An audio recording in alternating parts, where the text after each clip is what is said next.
জুলাইয়ের আহতরা প্রকৃত মর্যাদা পেয়েছে কিনা, অবশ্যই এর উত্তর হচ্ছে না।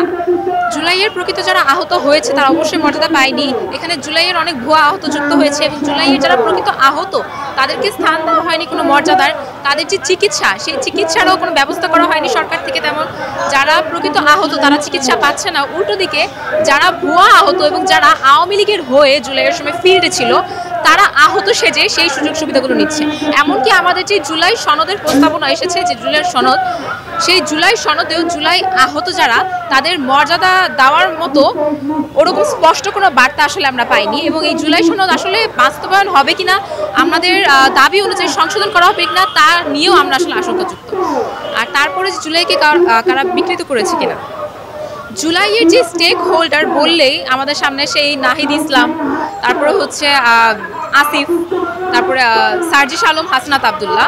তো এই যে সমন্বয়করা এবং বিভিন্ন জেলা বিভিন্ন বিভাগ পর্যায়ে যারা সংগঠিত করেছে এই জুলাইটাকে, স্টেক পর্যায়ে যারা আছে তাদের মধ্যে উপদেষ্টা পর্যায়ে অনেকে আছে এবং অনেকে টাকার লোভে, এমনকি আওয়ামী লীগের প্ররোচনায় পড়ে এবং বিভিন্ন দল কিংবা ভারতের বিভিন্ন প্রস্তাবনায় পড়েও হতে পারে তারা জুলাইকে অবশ্যই বিকৃত করেছে।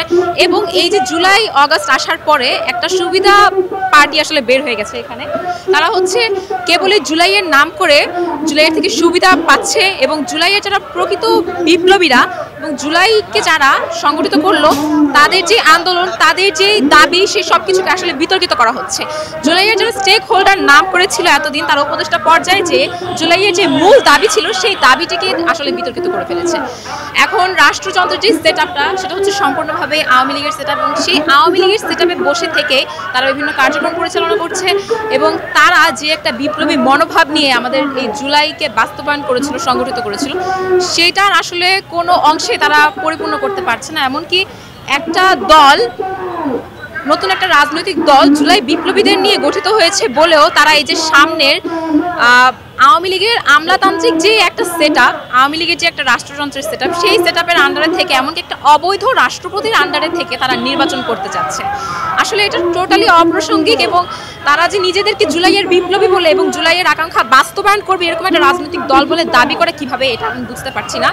তো এদের কারণেই আসলে হচ্ছে জুলাইটা বিকৃত আজকে এবং আমরা যারা প্রকৃত জুলাই বিপ্লবী আছি আমাদেরকে আসলে তারা বিতর্কিত করছে।